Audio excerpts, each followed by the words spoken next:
এখন বানাচ্ছি চিকেনের বড়া। আমি চিকেনের বড়া বানানোর জন্য 200 গ্রাম বেস্ট পিস নিয়ে নিয়েছি।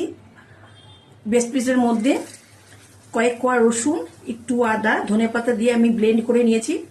তার মধ্যে অল্প ব্লেন্ড করে নিয়ে আমি অল্প কুচানো পেঁয়াজ, ধনে গুঁড়ো, হলুদ গুঁড়ো, লঙ্কা গুঁড়ো দিয়ে এটাকে আমি অল্প একটু বেসন দিয়ে মেখে নিয়েছি। দিয়ে এই যে বড়ার আকারে আমি প্যানে এভাবে ছেড়ে দিচ্ছি। আসলে আমি করতে চেয়েছিলাম চিকেনের চপ। হ্যাঁ, আমার মেয়েকে ব্লেন্ড করতে দিচ্ছি। আমার মেয়ে এত ব্লেন্ড করেছে, একদম ভর্তা জিনিস যেমন এরকম হয়ে গেছে।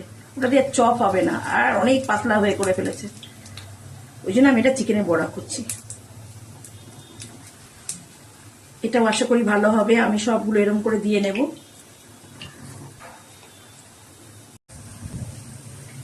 একটা সাইড হয়ে গেছে, আমি সবগুলো উল্টে পাল্টে নেব। সব উল্টে পাল্টে দিচ্ছি। এরকম করে কালার করে সুন্দর করে ভেজে নেব সবগুলো। আমার ভাজা হয়ে গেছে, এরকম ব্রাউন কালার করে ভেজে নিয়েছি। এবার আমি উঠিয়ে নেব পরগুলোকে সবগুলো। আর কয়েকটা আছে, একইভাবে আমি করে নেব।